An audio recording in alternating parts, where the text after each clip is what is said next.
Assalamualaikum warahmatullahi wabarakatuh.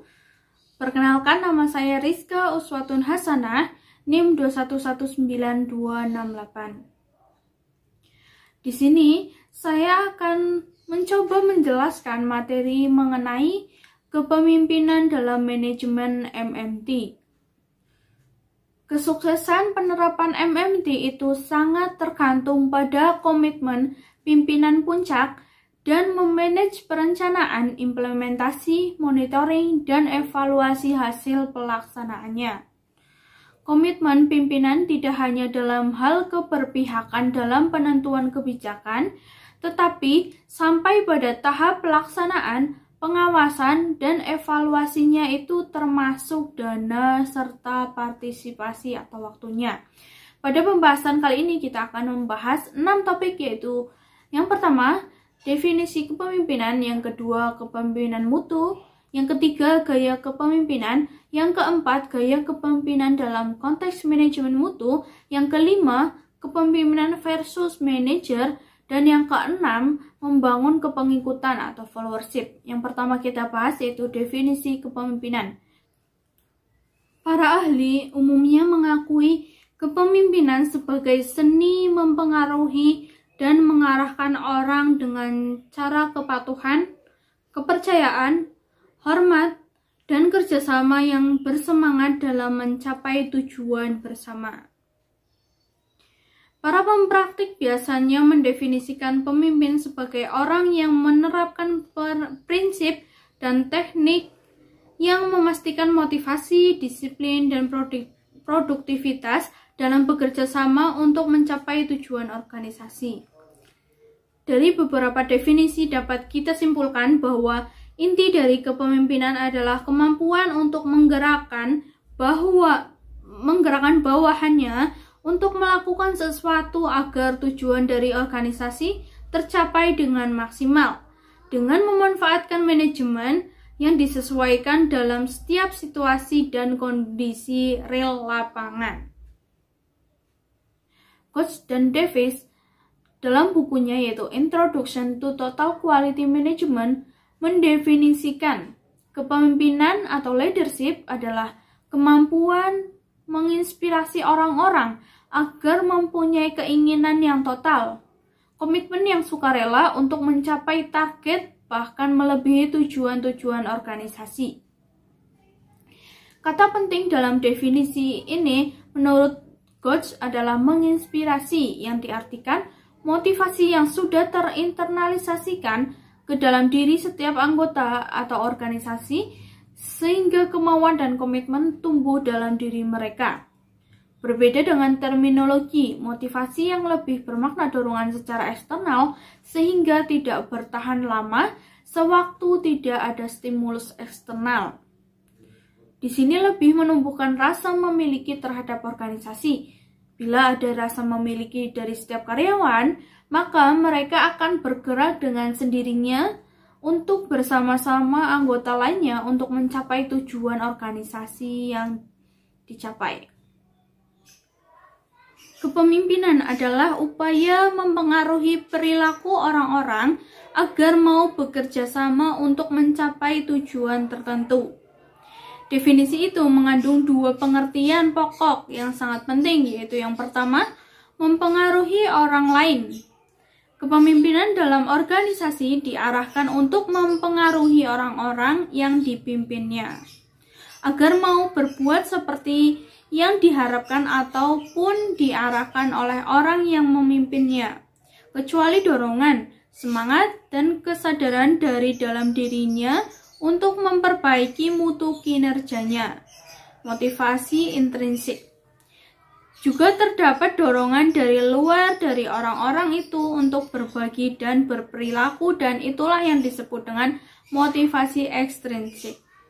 Dalam hal ini, faktor kepemimpinan adalah salah satu faktor yang berasal dari luar, dan oleh sebab itu, pemimpin harus selalu memotivasi anggotanya ke arah perbaikan atau peningkatan mutu kinerjanya. Akan tetapi kalau setiap kali ada dalam setiap hal harus memberi perintah atau pengarahan, itu akan menimbulkan kesulitan. Kalau setiap kali melakukan pekerjaan dengan baik, itu harus dengan perintah pemimpin. Dan kalau tidak ada perintah pemimpin, tidak dilakukan pekerjaan dengan baik. Maka perbaikan mutu kinerja yang harus terus-menerus akan sulit diwujudkan. Oleh sebab itu, MMT mengajarkan agar kepemimpinan itu selain untuk memberikan pengarahan atau perintah tentang hal-hal yang berlaku ditingkatkan mutunya, juga perlu digunakan untuk menumbuhkan motivasi intrinsik, yaitu menumbuhkan kesadaran akan perlunya setiap orang dalam organisasi itu selalu berupaya meningkatkan mutu kinerjanya masing-masing, baik secara individual maupun secara bersama-sama sebagai sekelompok atau organisasi. Yang kedua, kepemimpinan harus diarahkan agar orang-orang mau bekerja sama untuk mencapai tujuan. Jika perilaku yang ditimbulkan oleh kepemimpinan itu berupa kesediaan orang-orang untuk saling bekerja sama untuk mencapai tujuan yang telah disepakati bersama. Dalam implementasi kepemimpinan MMT yang berhasil adalah yang mampu menumbuhkan kesadaran orang-orang dalam organisasi untuk melakukan peningkatan mutu kinerja dan terciptanya kerjasama dalam kelompok-kelompok untuk peningkatan mutu kinerja masing-masing kelompok. Masing-masing kelompok maupun kinerja organisasi secara keseluruhan. Adanya kerjasama sekelompok tersebut merupakan salah satu kunci keberhasilan dari kepemimpinan MMT. Yang kedua kita bahas yaitu kepemimpinan mutu. Alcaro dalam bukunya Quality in Education mendefinisikan kepemimpinan mutu adalah seorang yang mengukur kesuksesannya dengan kesuksesan staf yang dipimpin dalam organisasinya. Alcaro menjelaskan bahwa dalam kepemimpinan mutu atau quality leadership, maka peran pemimpin atau pimpinan di birokrasi pendidikan seharusnya berubah dari peran penguasa, pengatur, pengontrol menjadi fasilitator, penyedia sumber daya yang dibutuhkan guru, staf, dan siswanya untuk mencapai kompetensi lulusan yang diharapkan. Lebih lanjut lagi, Alcaro menjelaskan bahwa peran birokrat sebagai fasilitator itu dimaksudkan agar staf dan guru termasuk siswa dapat berkreasi dan berinovasi dalam rangka mengimplementasikan kebijakan birokrat. Fasilitator di sini itu dimaksudkan sebagai pemberdayaan, sehingga staf dan guru tidak bebas sebebas-bebasnya bertindak.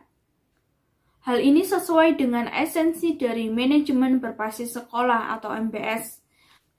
Alcaro menjelaskan dalam kepemimpinan mutu itu menegaskan bahwa setiap individu dalam institusi adalah pemimpin. Setiap individu harus memperlakukan pihak lain sebagai pelanggan dan sekaligus menyadari bahwa dirinya adalah pemasok bagi pelanggannya tadi. Setiap individu itu difasilitasi, diberdayakan untuk berkreatif dan berinisiatif mencapai tujuan atau bagian dari institusi. Setiap individu bertanggung jawab untuk berperan aktif menghilangkan setiap penghambat untuk mencapai kinerja yang unggul. Yang ketiga, gaya kepemimpinan. Gaya kepemimpinan adalah bagaimana pemimpin itu berinteraksi. Banyak sebutan untuk gaya kepemimpinan dari Coase dan Davis mengkategorikan 5 gaya kepemimpinan. Yang pertama ada gaya autokratik, yang kedua demokratik, yang ketiga partisipatif, yang keempat orientasi tujuan, dan yang kelima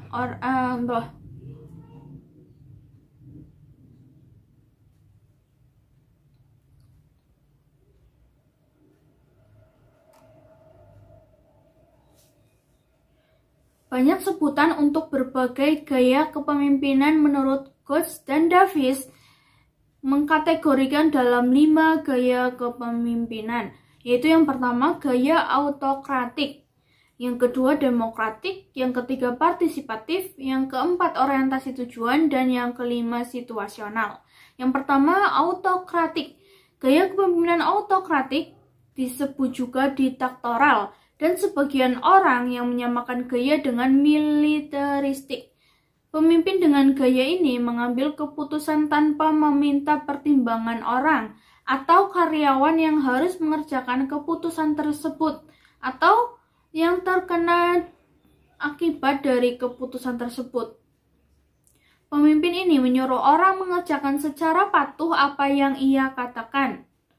Kritik terhadap gaya kepemimpinan autokratik, walaupun gaya ini mungkin pada kondisi tertentu, tetapi tidak akan berlangsung dengan jangka panjang. Gaya kepemimpinan ini tidak sesuai dalam konteks kepemimpinan mutu. Yang kedua ada demokratik. Gaya kepemimpinan demokratik juga sering disebut gaya konsultatif atau konsensus. Dalam mengambil keputusan, pemimpin dengan gaya ini akan melibatkan orang yang akan melaksanakan atau orang yang terkena dampak dari keputusan tersebut. Jadi, pemimpin ini mengambil keputusan setelah ia menerima masukan dan saran dari anggota kelompoknya yang dipimpin. Kritik terhadap gaya demokratik adalah keputusan yang diambil dengan konsensus mayoritas anggota, bisa jadi belum tentu yang terbaik. Dan begitu pula bisa jadi bukan keputusan yang tepat atau benar bagi perusahaannya. Gaya yang ketiga kita bahas yaitu gaya partisipatif. Gaya kepemimpinan partisipatif sering disebut dengan gaya terbuka, bebas, dan tidak digiring atau non-direktif. Pemimpin dengan gaya ini tidak banyak mengontrol proses pengambilan keputusan. Dia lebih cenderung menyediakan informasi yang terkait dengan masalah dan memberi kesempatan anggotanya mengambil strategi untuk memecahkannya. Tugas pemimpin pada gaya ini yaitu memfasilitasi tim, menghasilkan konsensus dengan asumsi bahwa anggota tim akan lebih dapat menerima tanggung jawab untuk merumuskan strategi untuk memecahkan masalah atau memberikan solusi. Kritik dari gaya kepemimpinan ini itu perlu waktu lama untuk mencapai konsensus dan akan berjalan baik jika semua staf yang dilibatkan komit untuk mencapai tujuan bersama. Yang keempat, gaya orientasi tujuan. Gaya kepemimpinan orientasi tujuan bisa disebut juga dengan orientasi hasil, orientasi sasaran, atau manajemen by objective atau MBO. Gaya kepemimpinan ini meminta anggotanya fokus pada tujuan yang sedang ditargetkan. Pemimpin dan staf hanya fokus membicarakan strategi yang pasti dan secara terukur akan mengkontribusi terhadap pencapaian sasaran organisasi yang sedang ditargetkan. Hal-hal personal dan lainnya yang tidak terkait sasaran organisasi yang tidak didiskusikan.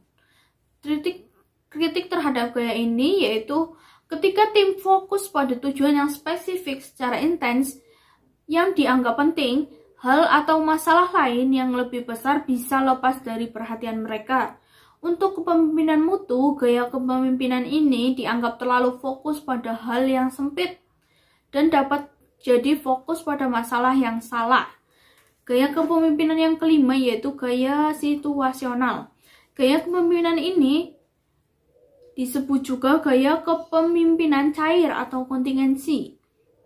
Pemimpin ini memilih gaya pendekatan sesuai dengan situasi yang ada di saat memberikan perintahnya.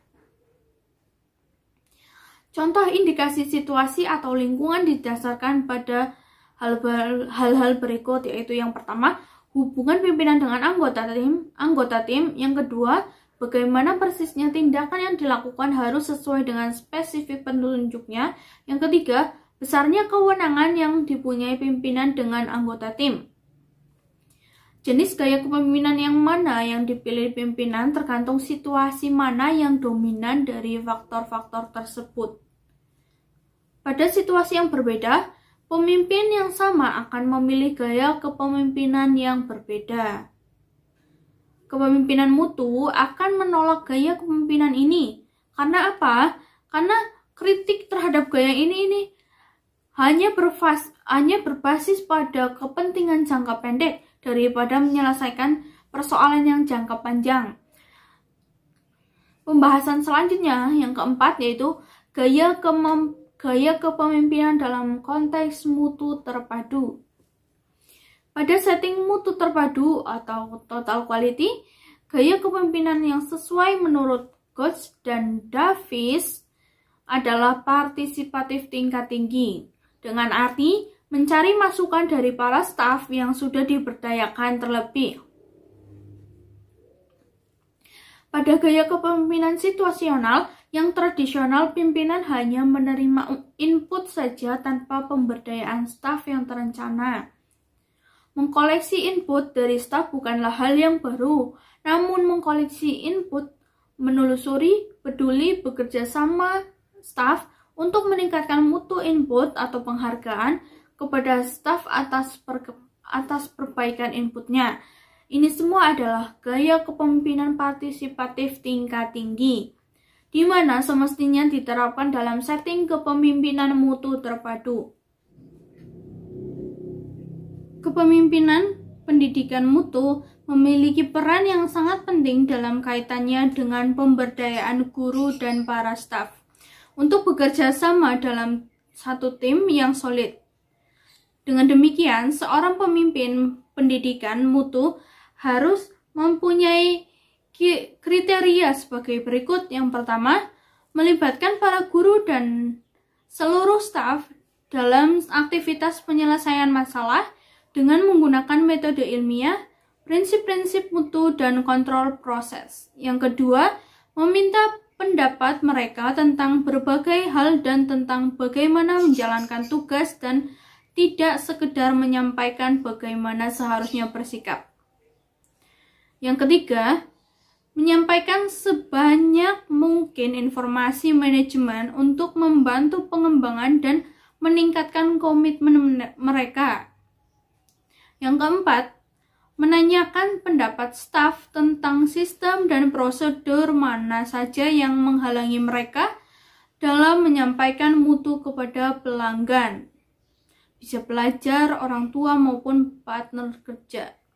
Yang kelima, memahami bahwa keinginan untuk meningkatkan mutu tidak sesuai dengan manajemen dari atas ke bawah atau top down. Yang keenam, memindahkan tanggung jawab dan kontrol pengembangan tenaga profesional langsung pada guru dan pekerja teknis. Yang ketujuh, mengimplementasikan komunikasi yang sistematis dan kontinu di antara setiap orang yang terlibat dalam sekolah. Yang kedelapan, mengembangkan kemampuan pemecahan masalah serta negosiasi dalam rangka menyelesaikan konflik atau masalah. Yang kesembilan, memiliki sikap membantu tanpa harus mengetahui semua jawaban bagi setiap masalah dan tanpa merasa rendah diri. Yang kesepuluh, menyediakan materi pembelajaran konsep mutu seperti membangun tim, manajemen proses, layanan pelanggan, komunikasi, serta kepemimpinan. Yang ke-11, memberikan teladan yang baik. Yang ke-12, belajar berperan sebagai pelatih, bukan sebagai bos. Yang ke-13, memberikan otonomi dan berani mengambil resiko. Yang ke-14, memberikan perhatian yang berimbang dalam menyediakan mutu bagi pelanggan internal dan eksternal. Pembahasan yang kelima yaitu kepemimpinan versus manajer. Kepemimpinan dan manajemen diperlukan dalam mengimplementasikan MMT. Birokrat pendidikan sesekali dalam waktu atau berposisi sebagai pemimpin dan lain waktu bisa jadi menjadi manajer. Sewaktu kepala sekolah menjalankan kebijakan yang dirumuskan oleh Dinas Pendidikan Kabupaten atau Kota dengan sejumlah batasan-batasannya, maka Dalam posisi ini, ia lebih berperan sebagai manajer. Pada posisi ini, kepala sekolah dituntut untuk melakukan fungsi-fungsi manajemen, yaitu merencanakan, mengorganisasikan, mengaktualisasikan, dan mengontrol pelaksanaan. Di waktu kepala sekolah harus memilih strategi dan taktik dalam mengimplementasikan kebijakan dinas pendidikan dan dikaitkan dengan perumusan visi dan misi sekolah, maka kepala sekolah tersebut lebih berperan sebagai pemimpin. Pada posisi ini, kepala sekolah perlu bersama warga sekolah merumuskan visi, misi, dan program sekolah dan meyakinkan visi dan misi tersebut kepada warga sekolah maupun pelanggan atau pemangku kepentingan di luar sekolah, dan menggerakkan warga sekolah untuk mencapai visi dan misi yang dirumuskannya. Maka pada saat ini, kepala sekolah lebih berposisi sebagai pemimpin. Demikian pula untuk para guru, sewaktu mereka menerapkan kebijakan sekolah, maka posisi mereka adalah sebagai manajer. Namun, pada waktu guru mengajak siswa untuk merumuskan aturan kelas untuk mencapai efektivitas pembelajaran, maka mereka lebih berperan sebagai pemimpin. Dalam situasi ini, mereka perlu membangun hubungan guru dan siswanya sebagaimana hubungan pemimpin dan pengikutnya. Untuk menumbuhkan rasa respek, jujur, percaya bahwa yang diajarkan membawa kebaikan, komitmen pada diri siswa bahwa apa yang diajarkan guru itu kebaikan bagi peningkatan mutu. Untuk itu, birokrat pendidikan termasuk kepala sekolah dan guru perlu mampu memahami secara rinci kepemimpinan dan manajer. Apa persamaan dan perbedaan antara keduanya? Kita akan membahas perbedaan pemimpin dan manajer. Perbedaan pemimpin dan manajer yang pertama yaitu pemimpin adalah asli. Maknanya, pemimpin perlu mempunyai ide atau menggali dan merumuskan gagasan, selanjutnya menuangkan dalam program-program jangka panjang dan menengah dengan pendekatan partisipatif, sebagaimana dijelaskan pada gaya kepemimpinan yang tadi kita jelaskan. Sedangkan manajer adalah menjabarkan program jangka panjang dan menengah ke dalam program tahunan. Ini artinya, manajer itu menerjemahkan atau mengkopi ide pemimpin dan dijabarkannya menjadi program operasional, direncanakan, dan diorganisasi dan dilaksanakan. Perbedaan yang kedua yaitu pemimpin anti status quo atau anti kemapanan. Maknanya pemimpin selalu berpikir, berupaya melakukan perubahan pada organisasi untuk menjadi keadaan yang lebih baik. Ia meyakini bahwa perubahan adalah keniscayaan, tiada hal yang abadi atau tidak berubah kecuali perubahan itu sendiri. Sebaliknya, manajer pro status quo, maknanya manajer itu memerlukan keadaan organisasi yang stabil untuk mengimplementasikan rencana atau plannya atau program organisasi termasuk dilanjutkan monitoring dan evaluasi program. Perbedaan yang ketiga yaitu pemimpin mengerjakan sesuatu yang benar atau do the right things. Maknanya pemimpin punya keyakinan bahwa yang ia lakukan adalah sesuatu yang benar. Sesuatu yang akan membawa kebaikan bagi pengikutnya. Bisa jadi sesuatu yang dianggap benar itu tidak ada dalam program tahunan organisasi. Di sisi lain, manajer mengerjakan sesuatu atau program organisasi, umumnya program tahunan, dengan benar sesuai dengan kaidah organisasi atau do the things right. Perbedaan yang keempat yaitu pemimpin mengembangkan organisasi. Maknanya, pemimpin berpikir dan berupaya mengembangkan potensi pengikutnya melalui organisasi. Sedangkan manajer memelihara semua sumber daya, memanfaatkannya secara optimum untuk mencapai tujuan organisasi yang telah diprogramkan. Perbedaan yang kelima itu pemimpin mengilhami pengikutnya dalam konteks organisasi staf dan karyawan untuk memunculkan ide, gagasan, inovasi untuk memajukan organisasi. Sedangkan manajer itu cenderung mengendalikan staf dan karyawan untuk mengeksekusi program tahunannya atau organisasi.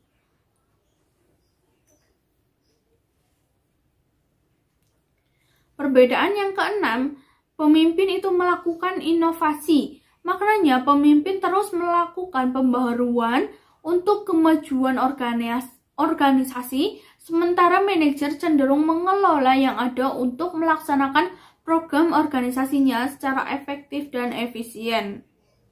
Manajer tidak tertarik untuk melakukan inovasi. Karena apa? Karena inovasi itu cenderung beresiko dan penuh ketidakpastian, sehingga tidak selamanya berhasil positif bagi organisasi. Bahkan mungkin sebaliknya akan merugikan organisasi tersebut.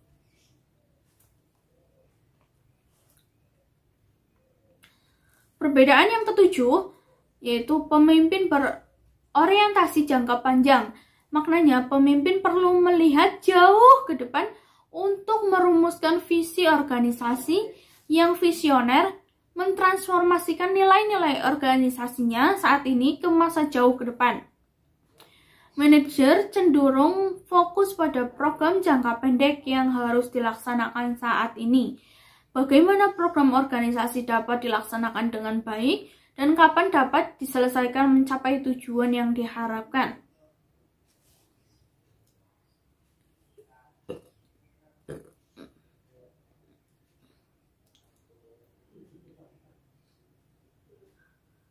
Perbedaan yang kedelapan yaitu pemimpin fokus pada manusia.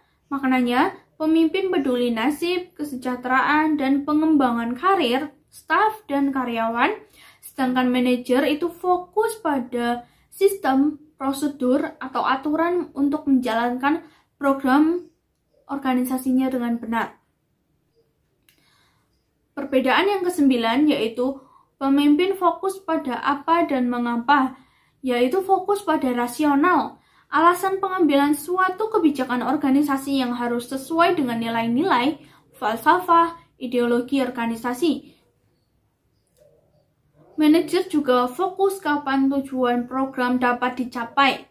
Pencapaian program yang lebih awal berarti keuntungan. Sebaliknya, bila pencapaian program melewati batas waktu yang direncanakan, berarti kerugian bagi organisasinya. Perbandingan yang kontradiktif untuk karakteristik pemimpin dan manajer tersebut adalah hanya untuk memperjelas esensi konsep. Pada kenyataannya, seorang kepala, direktur, bahkan jabatan manajer sendiri umumnya mempunyai dua peran, yaitu sebagai pemimpin sekaligus manajer dengan porsi yang bervariasi sesuai dengan besar kecilnya organisasi, sehingga untuk memajukan pendidikan. Semua birokrat dan pelaku pendidikan perlu memainkan peran dengan baik sebagai pemimpin dan juga sekaligus menjadi manajer. Pembahasan yang terakhir yang akan kita bahas yaitu membangun kepengikutan atau followership.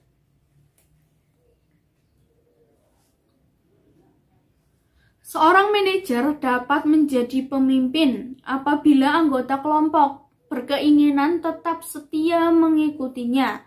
Keinginan mengikuti atau followership harus dibangun dan dipelihara. Pemimpin dan popularitas adalah dua hal yang berbeda. Namun, orang sering keliru untuk menilainya. Salah satu yang penting dimengerti dari kedua hal tersebut yaitu dalam memimpin adalah keinginan yang terus-menerus jangka panjang untuk mengikuti ajakan seseorang tumbuh karena kualitas kepemimpinan daripada popularitas. Pemimpin yang baik bisa jadi populer, tetapi ia pasti mendapat respek. Sehingga tidak semua pemimpin baik pasti populer, tetapi ia pasti mendapat respek dari pengikutnya. dan Davis mendeskripsikan karakteristik kepemimpinan untuk memperoleh respek dari pengikutnya. Apa saja sih karakteristik tersebut? Yang pertama ada kepedulian terhadap tujuan. Pemimpin yang sukses mempunyai kepekaan yang tinggi terhadap tujuan organisasinya. Ia tahu bagaimana memposisikan diri dalam organisasi dan berkontribusi di wilayah tanggung jawab mereka untuk kesuksesan organisasinya. Karakteristik yang kedua, disiplin diri. Pemimpin sukses membiasakan disiplin diri dan menggunakan hal tersebut sebagai contoh di perusahaannya. Melalui disiplin diri, ia terhindar dari kesenangan untuk diri sendiri yang negatif. Penampilan yang negatif seperti kemarahan, respon yang kontraproduktif terhadap tuntutan pekerjaan sehari-hari. Melalui disiplin diri ini, ia menjadi contoh bagaimana mengatasi problem dan tekanan dengan masih dalam keseimbangan sikap yang positif. Karakteristik yang ketiga yaitu kejujuran. Pemimpin yang sukses dipercaya oleh pengikut-pengikutnya karena ia terbuka, terus terang, jujur dengan anggotanya dalam organisasi dan dengan dirinya sendiri. Ia akan tetap jujur walau pada situasi yang sulit untuk membuat keputusan dengan tetap teguh dan konsisten. Karakteristik yang keempat yaitu kredibel. Pemimpin yang sukses mempunyai kredibilitas. Kredibilitas dibangun dengan peningkatan pengetahuan, konsistensi terbuka, adil pada semua interaksi dengan sesama, membuat contoh yang positif, memberlakukan standar kinerja dan perilaku yang sama untuk semua warga organisasi. Karakteristik yang kelima yaitu pikiran logis. Pemimpin sukses itu menggunakan pikiran yang logis. Ia tahu apa yang penting dan apa yang tidak penting pada situasi tertentu. Mereka tahu menggunakan pendekatan-pendekatan tertentu diperlukan sewaktu berhubungan dengan orang tertentu pula. Mereka tahu kapan harus fleksibel dan kapan harus tegas. Karakteristik yang keenam yaitu stamina. Pemimpin sukses itu mempunyai stamina. Seringkali ia pertama datang dan ia pulang yang terakhir. Keberadaan dia cenderung lebih lama dan tekanan yang ia alami cenderung lebih besar dari yang lainnya. Energi, stamina, dan kesehatan adalah bentuk mereka yang memimpin. Karakteristik yang ketujuh yaitu keteguhan. Dalam hal ini adalah keteguhan sikap dan komitmen terhadap tujuan organisasi. Pemimpin yang sukses komitmen terhadap tujuan organisasi menyatu sebagai tim dengan orang-orang yang bekerja sama dengannya dan terus-menerus melakukan peningkatan diri dan profesionalismenya. Ia berkemauan mengerjakan apapun dalam batasan-batasan aturan, etika, profesional, dan kebijakan organisasi untuk membawa tim mencapai kesuksesan. Pada hakikatnya, kita semua adalah pemimpin. Paling tidak kita memimpin diri kita sendiri sampai kelompok kecil maupun kelompok besar di organisasi. Maka dalam konteks kepemimpinan mutu, semua warga di jajaran pendidikan mulai dari tingkat nasional, regional, lokal, dan sekolah, bahkan sampai ke tingkat kelas adalah perlu berupaya secara terus-menerus menjadi pribadi yang mempunyai kedelapan karakter tersebut. Yang paling instrumental berhubungan langsung dengan kesatuan pendidikan yaitu kepala dinas dan seluruh jajarannya di tingkat kabupaten atau kota, pengawas, kepala sekolah, dan guru.